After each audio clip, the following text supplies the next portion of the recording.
Hello and welcome. Live from New Delhi, you're watching DD India Live, India's voice to the world. I'm Gautam Roy, and coming up in the next 30 minutes, the Indian Prime Minister Narendra Modi is set to participate in the Global Climate Action Summit during the COP28 meet in Dubai today. 3 other high-level events are also scheduled for the Indian leader. India's Prime Minister Modi tells a UAE publication that India and the COP28 host are partners in shaping a greener future. And after 7 days of truce, the IDF says it has resumed striking Hamas targets in Gaza after it shattered the peace, firing rockets towards Israel.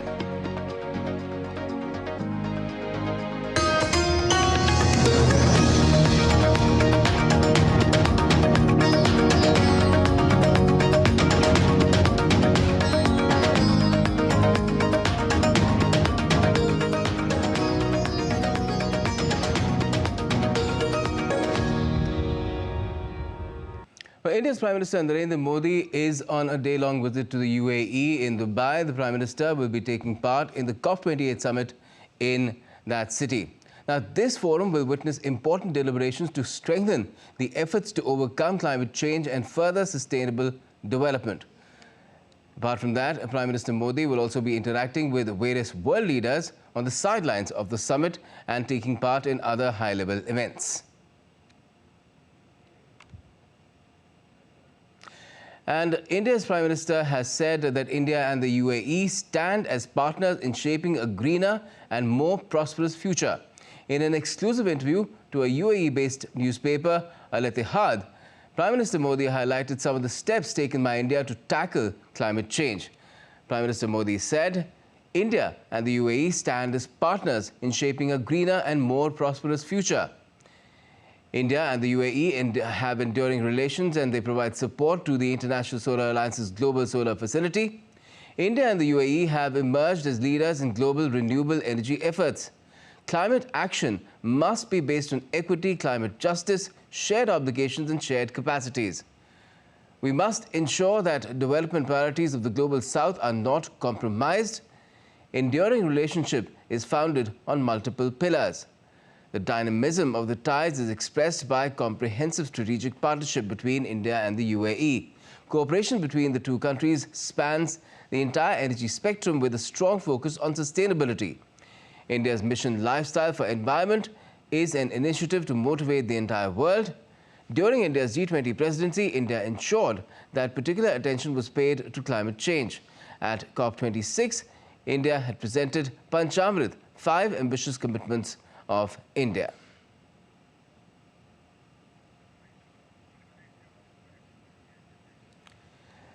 So those are some of the images that were shared by the publication with that interview as well. Prime Minister Modi setting the global agenda on climate change with this interview and also underlining the kind of partnership that India and UAE have and how they are taking it even further when it comes to climate action.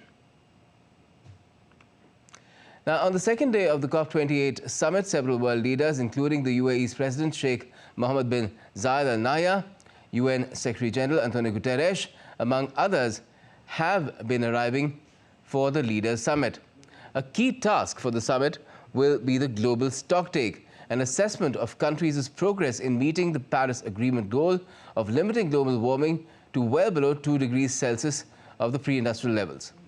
The Climate Forum formally started on Thursday, which saw delegates adopting a new fund to help poor nations cope with costly climate disasters.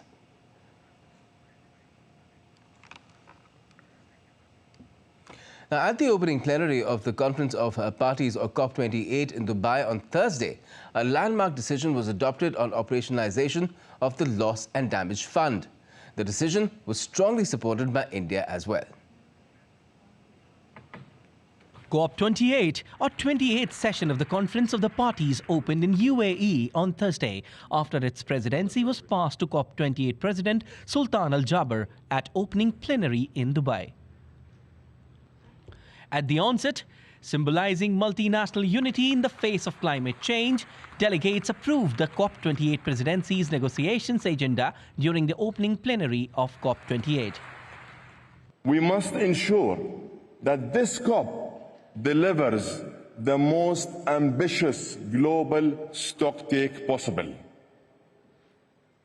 So let's work efficiently. Let's agree on the agenda and move to text quickly. Summit aims to address some of the most pressing issues related to climate change. Countries at the UN COP28 Climate Summit formally approved a deal on a new climate disaster fund. UAE committed $100 million to loss and damage fund for delivering for vulnerable communities. Other countries promising to contribute to the fund included Germany with $100 million, Britain with up to £60 million, the United States with $17.5 million, and Japan with $10 million. India is taking the lead in addressing global concerns. To showcase India's climate action and leadership, India's Minister for Environment and Climate Change, Bhupender Yadav, inaugurated India Pavilion based on the theme Vasudhaiva Kutumbakam at COP28 in Dubai. Pavilion always showcasing India's commitment towards its environment-friendly policy. Pavilion is a place where people will come together, discuss, and also putting their efforts for the field of environment. The summit will run till 12th of December 2023. This year, COP28 will discuss the results from the first ever global stocktake, assessing progress toward achieving the ambition of Paris Agreement to limit global temperature rise to below 1.5 degrees Celsius. Fuzail Ahmed reporting for DD India in Dubai.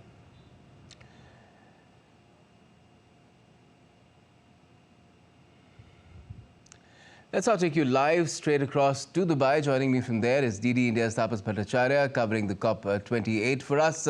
Tapas, good morning to you from Delhi. Just tell us how's it lined up in terms of what the world leaders, including Prime Minister Modi, will be doing through the day today, starting with the summit, the Climate Action Summit. What can we expect from it?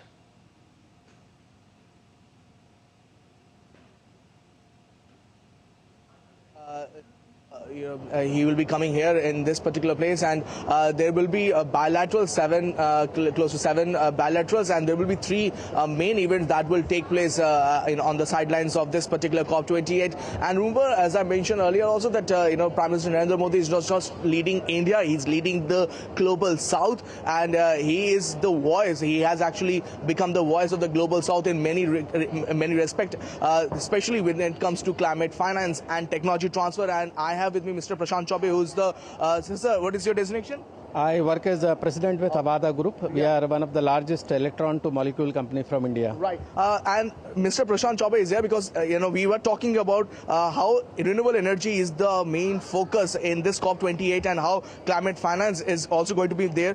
So, Mr. Bharati, tell us how this is going to be the major concern. $100 billion has been pledged.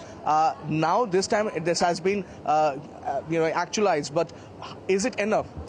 See, loss and damage fund, which is in the form of $100 billion, that is not sufficient.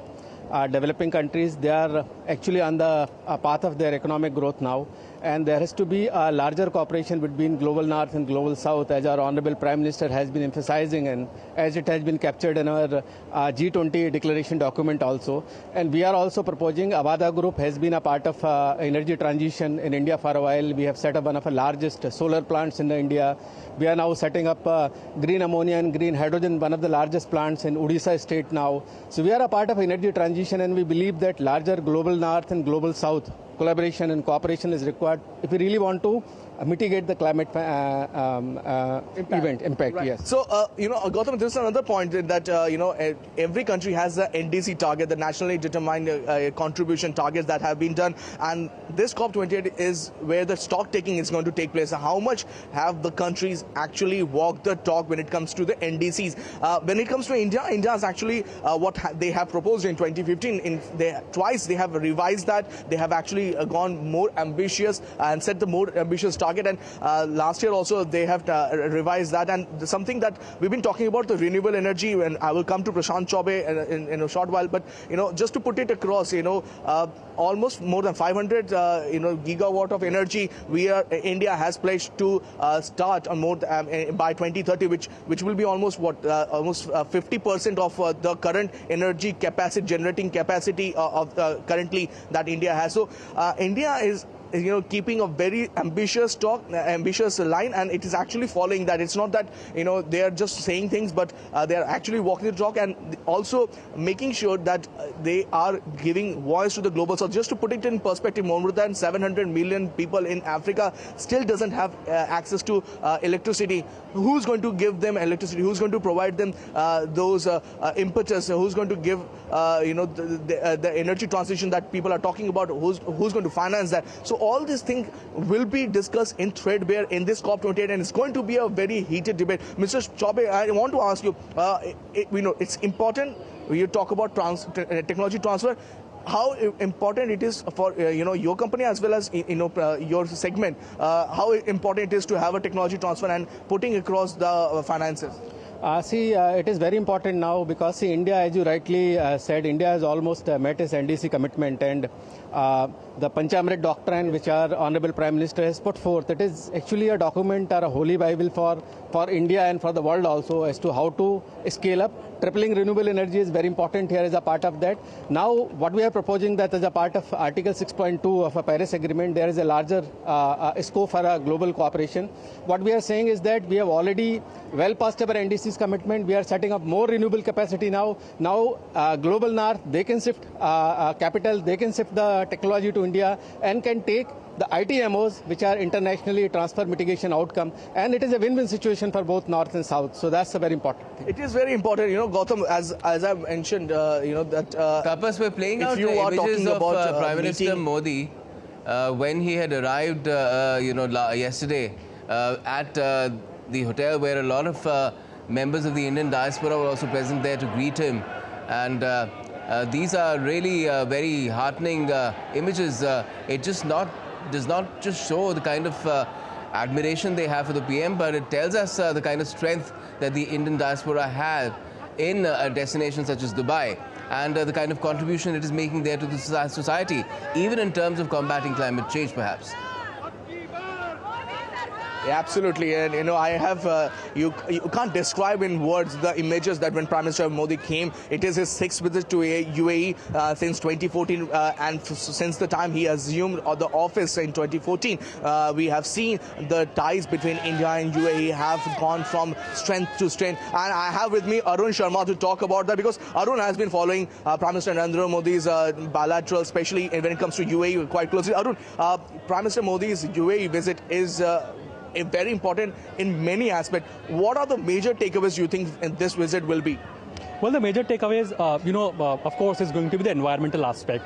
Two keywords are going to buzz in this entire COP28 summit. Number one is democratization of the technology. Number two is climate financing. Because Prime Minister Modi has always been vocal about one point, that is to democratize technology, because technology is too costly.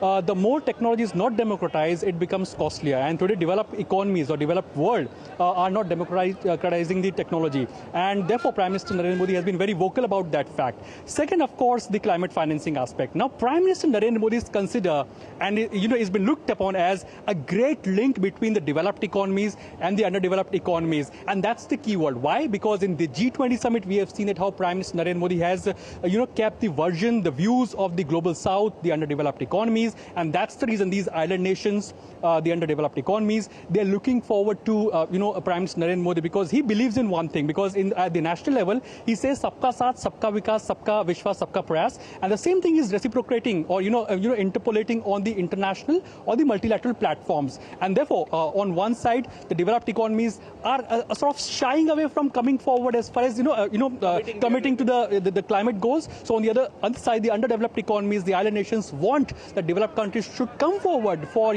climate financing, making technology democratized, and Prime Minister Narendra Modi is that hope for these underdeveloped and developing economies going forward. So that's going to be the key word as far as this. And also, the Indian diaspora was absolutely ecstatic yesterday. Oh, absolutely. No, this has to happen. We have seen that wherever Indian Prime Minister goes, he has got the great fan following, and people do admire him because the kind of reform that he has undertaken, specifically, when it comes to the G20 presidency, the way India is looked as, a leader on various issues and, on various aspects. And that's the reason people feel proud today, because when they say that we are from Bharat, we are from India, they feel proud about it. And therefore, the man behind this, people are of course going to love about that. Bharat is leading, in that sense, Gautam. I have Mr. Prashant. I want to ask him about this, the other aspect. We are talking about renewable energy and how UAE and India can work closely in collaboration. There will be a bilateral and also India and UAE working closely in the renewable sector. UAE is one of the largest exporter of oil. How do you see these two countries, helping each other in technology transfer as well as learning from each other? Oh, there has been a lot more scope for bilateral cooperation between UAE and India. And not only UAE and India, what our Prime Minister has said, that Vasudhaiv Kutumbakam, that is now followed globally, one world, one family, one future, and that's very important. And not only this, our Prime Minister has proposed another dimension, which is one sun, one world, one grid, right? And that's very important, where time becomes the battery concept. So I think what he is doing, he is just not only creating a larger bridge between global north and global south, but he is creating and giving a message of a hope and inspiration to the rest of the world that yes, we can come. It's a time for us to get unite, act and deliver. So that is what the message is. Look at India, how we have done. He has set a target of bringing electrification of the household for 1,000 days. 26.7 million families, household, they got covered within 987 days. That is a kind of a thing. Look at LEDR program in India. So I think, and third important aspect has been renewable energy. India has done phenomenally well under a very dynamic and able leadership, which we are fortunate to have at this moment. And I think entire country is there in terms of proving to the global north that yes, we are capable to handle the climate change as the way we want. So, Gautam, the world is looking up to India and Prime Minister Narendra Modi, and he is there to lead from the front in this COP28. Yes, certainly, Tapas. And apart from what is happening all around COP28 and the PM's engagements, which also includes something related to India's Green Credit Initiative, where there would be, I think, an element of globalization to it as well. What are the other engagements that we're looking at for the Prime Minister? There will be bilateral ones too, including an important one with Israel's president as well, I believe.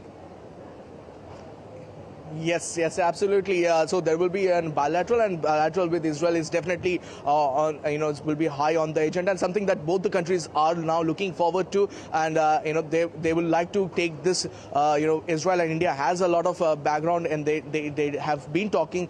They have been collaborating in terms of technology and other aspects. And one believes that on the sidelines of this particular COP28, one believes that these two nations will again forge together a mutual interest beneficial to each other in this particular COP. Now, you mentioned the green, green initiative, green credit initiative. I have with me Arun to talk more about that. Already India has started. India's budget is already a green budget. They have already allocated more than 3,700 crore and just notified, I think, last month by October, if I'm not wrong. And it's somewhere down the line, the Indian government has been working to make sure that the budgetary allocation or the development that takes place in India is keeping in line with the sustainable development model that Prime Minister has been talking about, the mission life that Prime Minister has spoke about. It is being followed, it has been put in action now, and that's something that the Indian government is doing, and they want to now take that to the international level. I have with me Arun to give you more perspective on that. Arun, green energy, green credit is something that a lot of people were talking about earlier, carbon credit. Are we now moving towards green credit in a different way, where mission life is incorporated in that? Absolutely. So incentivizing is the key word. Why would somebody adopt a technology? Just for an instance, let me give an example. In country like India, if you buy a petrol car, it costs you around 6 lakh to 6.5 lakh rupees. But if you buy a similar version of that petrol car, that costs you 12 lakh to 13 lakh rupees. Now, a developing country like India, or a common man, let's talk from a common man's perspective. Why would that person be giving 13 lakh lakh to 14 lakh just for climate perspective. Does he have any kind of incentive for that? No. So, but on the contrary, when we talk about developed economies, they can easily afford these 15 lakh rupees of electrica because the purchasing power parity in favor of those countries, the developed countries. So now for Indian Prime Minister, or this is the key word, that you democratize technology so that it becomes cost effective. Second, you ensure that financing is available so that these green products becomes more and more cheaper or economical in nature. And that's what Prime Minister Modi is talking about as to. Oh, yeah. Right. In fact, Prime Minister Modi has arrived in COP28. As we speak, Gautam, you will find it in the visuals right now. The Prime Minister Narendra Modi has arrived in COP28, and it's a huge moment because, as I mentioned earlier, everybody... yes, we can have those images on the screen as well very soon. There you see Prime Minister Modi arriving at COP28 for the Global Climate Action Summit, which is supposed to commence in just a short while from now. There he's been greeted by the leaders there. The PM had arrived on Thursday night, in fact, in Dubai to participate in this particular event. And there are other events lined up for the PM as well, apart from bilateral meetings. But this is the prime one. This is where the stock take will take place, where the PM will be later addressing the other leaders who've gathered here as well. The UAE is the host here, and they've invited world leaders from all over the globe for this particular session, which is the main event where it is to be figured out as to how far has the world got in terms of all the commitments that were made during the Paris COP, the Paris Agreement. How far off is it? And it's already been determined by the United Nations that a lot of the countries are way behind their commitments in terms of what they had said that they will be doing to combat climate change. India, fortunately, is not among them because we've been very, very proactive as far as meeting our renewable energy goals are concerned, safeguarding and even greening, further greening our forests and lands is concerned, preserving our wildlife is concerned, our ocean life. In all these areas, India has been ahead of all the commitments that it had made in terms of 2030. And that is something that the Prime Minister, I'm sure, will put across and even make suggestions as to what should be done really in terms of how other nations could also meet their commitments. This is what we can expect, isn't it, Tapas?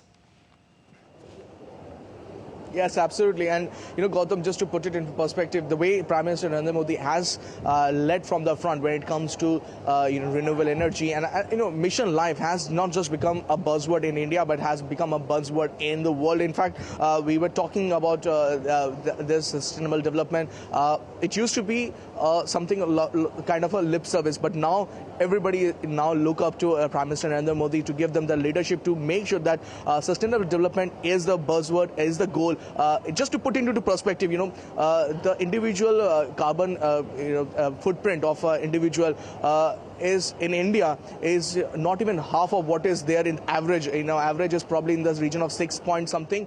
In India, it's close to 2 point something.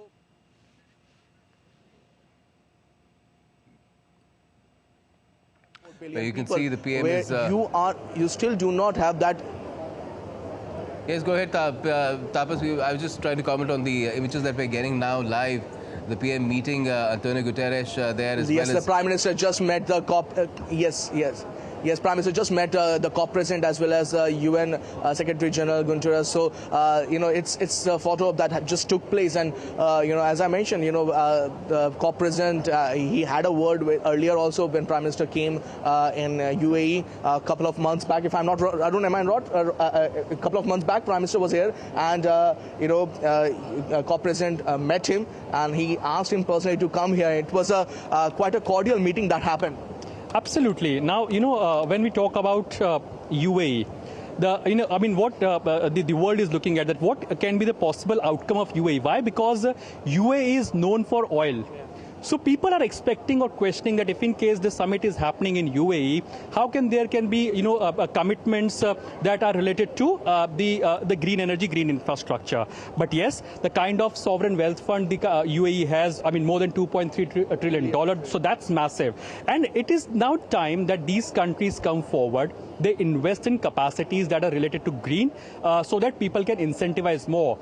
So that's the key word. And that is what we're expecting. Second, when Indian Prime Minister is here, India. As I mentioned earlier also, that he's an important link between developing and developed economies. So he's going to play that collaborative approach kind of a role, because in his interview to a local newspaper here, he's clearly mentioned this point that climate change has not been done by any one country.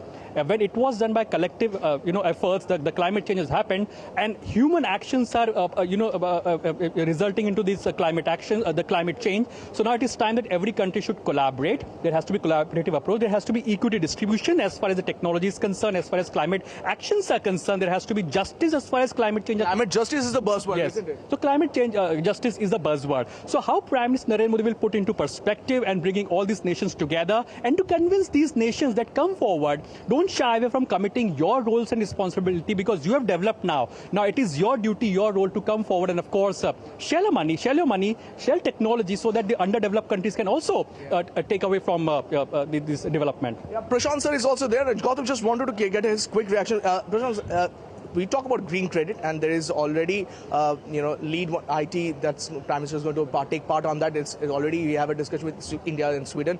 Give us a perspective of how these things is expected to be a major game changer in COP28. No, these are a major game changer, in fact, and India, the government of India has already brought a CCTS, Carbon Credit Trading Scheme, and the way we have led the renewable energy deployment in the country and become a role model for everyone. I think these are all very important initiatives, and our Prime Minister has rightly said, in fact, this morning, that India is probably the only country which walks the talk. Yeah. So I think that's important to remember, because whatever we are saying, we have done that, we have demonstrated that.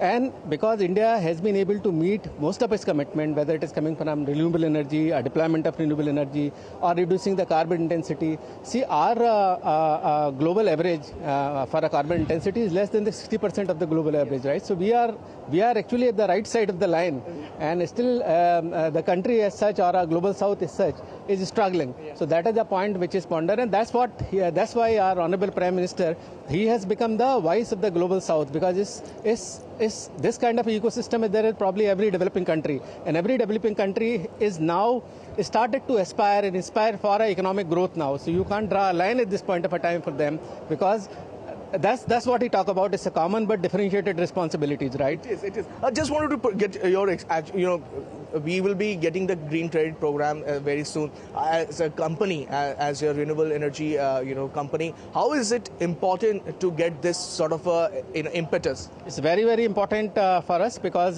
for all the renewable energy, Avada has been there.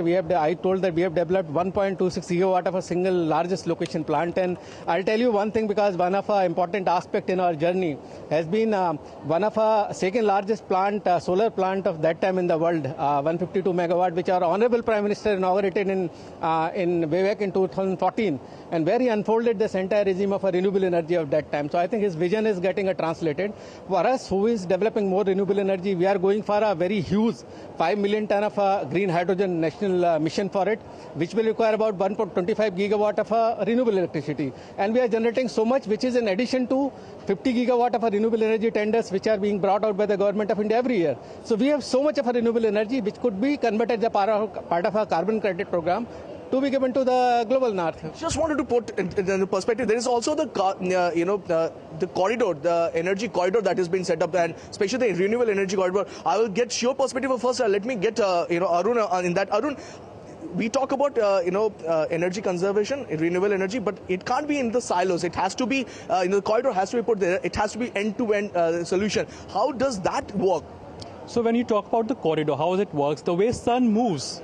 So the vision is very huge and very massive when you talk about Indian Prime Minister's vision. What he's saying that when a shipment moves from this point to this point, the way the sun is moving, so every logistical part of the transportation part should be solar driven or green capacity driven. So if a truck is moving, the truck has to be the green truck or the hydrogen truck. Secondly, if in case a train is moving, the train has to be green capacity in nature. So the transportation has to be completely green in nature, and therefore the collaboration has to be done between the countries. Number two, let's just simplify this credit point for our viewers who are sitting remotely anywhere in the world. The way we are spending by credit card. Suppose if I am doing shopping of 1,000 rupees, I get some points where I can redeem these points for my future shopping purposes or for movie ticket, for any purposes.